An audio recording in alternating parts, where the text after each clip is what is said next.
చేస్తారు.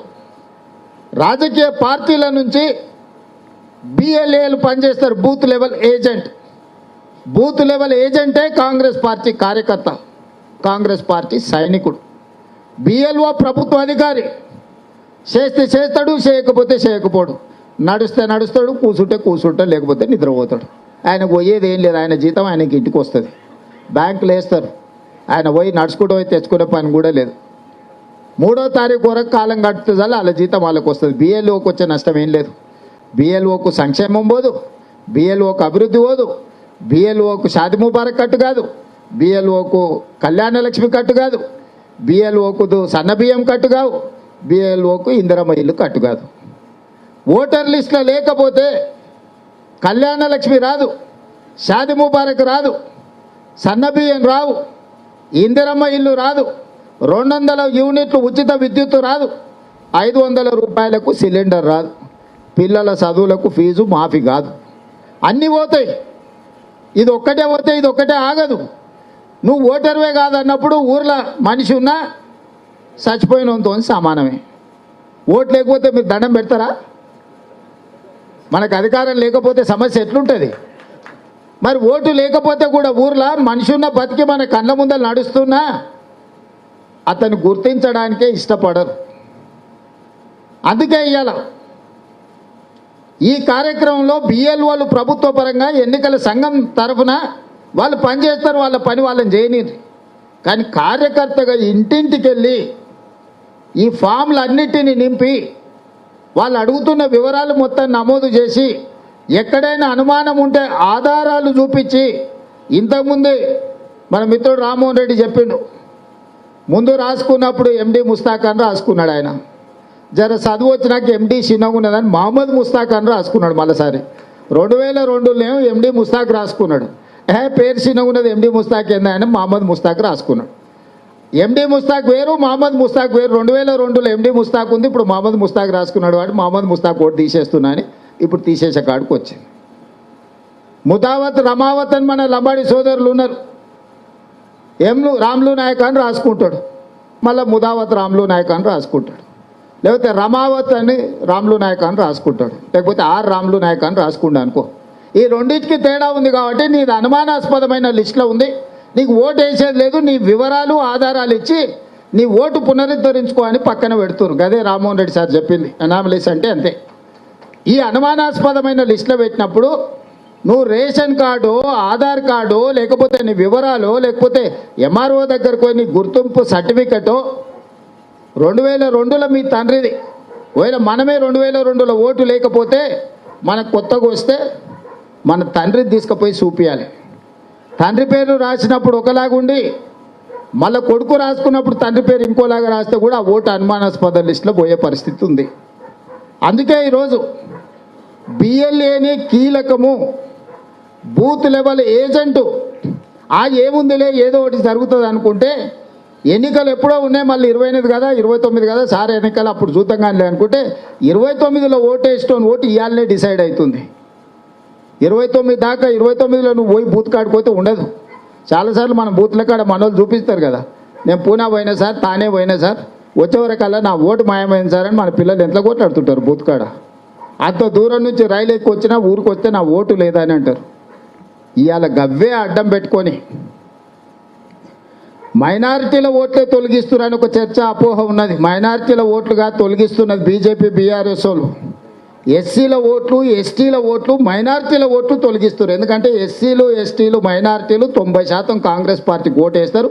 లెక్క కట్టి గంప గుత్తగా తీసి ఈ ఓట్లను బయటపడేసి ఇక రేవంత్ రెడ్డి సంగతి చెప్పొచ్చు అని పెట్టుకున్నారు వాళ్ళు. కాంగ్రెస్ పార్టీకి ఇందిరమ్మకి ఎవరు ఓటేసారు? ఎస్సీలు, ఎస్టీలు, మైనారిటీలు, వీళ్ళే మెజారిటీ. ఏ ఊర్లో పోయినా ఓటు వేయించేది గురునాథ్ రెడ్డి గారైనా, ఓటు వేయించేది రేవంత్ రెడ్డి అయినా, ఓట్లు వేసేది ఎస్సీలు, ఎస్టీలు, బీసీలు, మైనారిటీలు. ఈ పేదోళ్ళకు కొంతమందికి చదువు రాదు, ఈ పేదోళ్ళు కొంతమంది బతకనికి వలసపోతారు.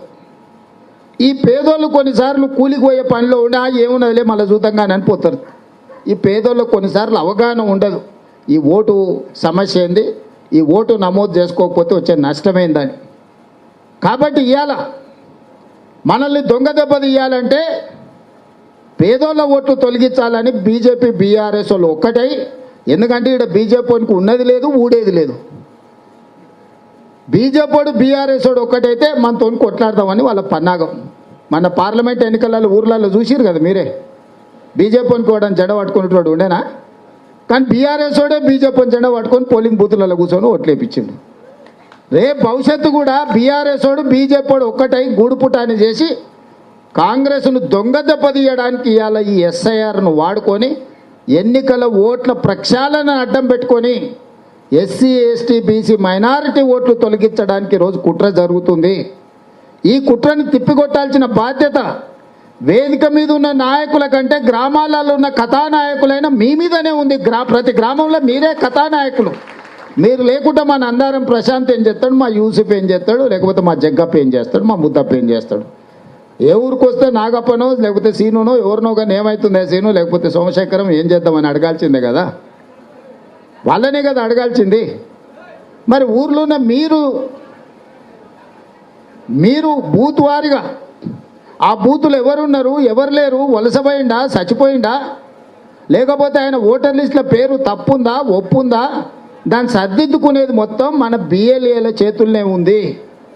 అందుకే ఇవాళ మన నాయకులకు ఈ 54,635 ఓట్లను తిరిగి అందులో చనిపోయిన వాళ్ళు ఎవరు, చనిపోయిన వాళ్ళని తొలగించండి. కొంతమంది ఇక్కడ ఉద్యోగ రీత్యా వస్తారు, ఓటు రాసుకుంటారు. బదిలీ అయిపోతే బదిలీ అయిపోయి వాళ్ళు అక్కడ రాసుకుంటారు. ఆ రకము అక్కడ రాసుకుంటారా ఇక్కడ రాసుకుంటారా కనుక్కోవాల్సిన బాధ్యత కూడా మనదే. కొంతమంది బతుకు తెరువు కోసం వలసలు పోతారు. మనం ఎన్నికలప్పుడు తాండూరు రైల్వే స్టేషన్లో చూస్తే తిరుపతి తిరునాళ్ళకు వచ్చినట్టే దిగుతూనే ఉంటారు మన లంబాడి సోదరులు, ఓటు వేయనీకే బ్యాగులు పట్టుకొని కష్టపడి. వాళ్ళప్పుడు ముందే నిర్ణయించుకుంటారు. 5 ఏళ్ల ముందే 2029 జూన్లో ఎలక్షన్స్ ఉంటే 10 రోజులు మా ఊరికి పోయి రావాలి, మా తండకు పోవాలి, మా మండలానికి పోవాలి, మా సారోళ్ళని కలవాలని వాడు ముందే ప్రణాళిక చేసుకుంటాడు. ఈ ఎన్నికల అధికారులు ఇట్లా ఉన్న పలంగా పని పెడితే వాళ్ళకి సగం మందికి తెలియదు, తెలిసినా కొంత తీర్పు ఉండదు, పోదామనుకున్నా కొంత అవకాశం ఉండదు. ఎక్కడో ఉద్యోగం చేసుకుంటారు, 5-6 రోజులు ఊరికి పోతే ఉద్యోగం ఇచ్చినోడు ఊరుకోడు ఇట్లా.